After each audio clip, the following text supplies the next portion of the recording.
Simply place your hammer on the floor, set your electrical outlet box on top of the hammer, and nail in.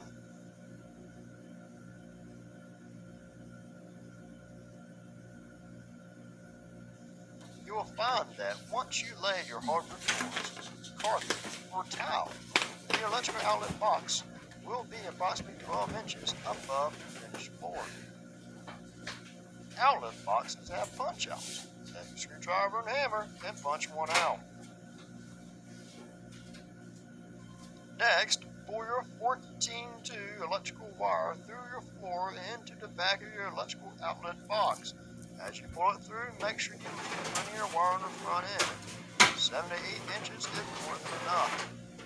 Depending on the area that you live in, your local building codes could require you to install a staple within 12 inches of your electrical outlet box.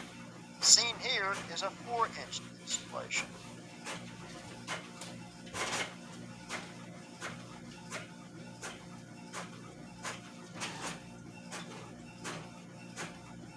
Use your utility knife to score a line down the sheathing of your electrical wire. Take time to make sure that you do not cut into the black or white wire located below the sheathing. Once you have scored your line, pull back the sheathing to the point of incision. Make sure you get the paper wrapping off as well. Take a utility knife and cut off the extra.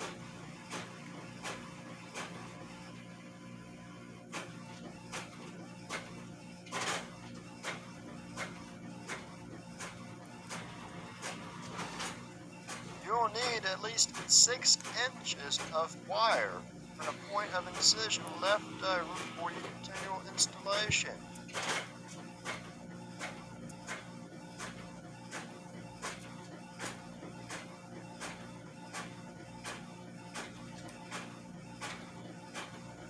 Use your wire strippers to line up the wire within the 14 gauge cutter and pull. This will allow you to strip off the tip. Do the same for your black wire as well.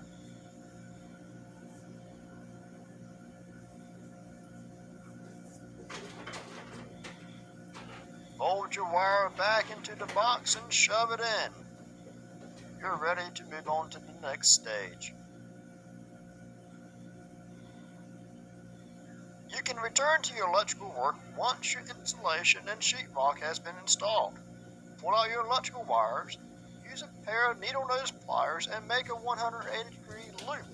Do that for your black, your white, and your bare copper wire.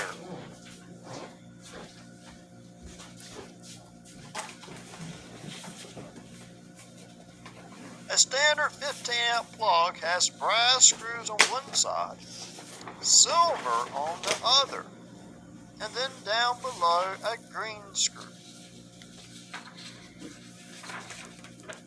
To begin our installation, we will loosen up a brass colored screw so that we may hook up a black wire to the brass screw.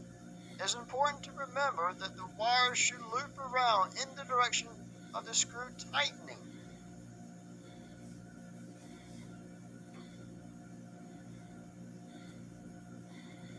Make sure your connection is tight. Any loose wires can result in the wire overheating and causing electrical fires. On the opposite side, you will find the silver screw. Loosen the screw to a point where you can insert the white wire. Make sure that the loop of the white wire will travel around in the direction of the silver screw as it tightens.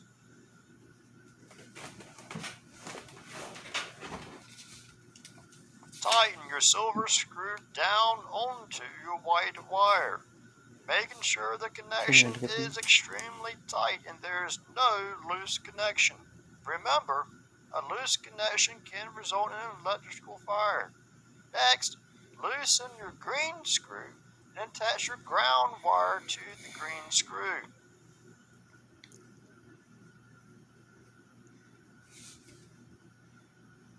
Make sure your ground loop travels in direction of your green screw as it tightens. Make a tight connection.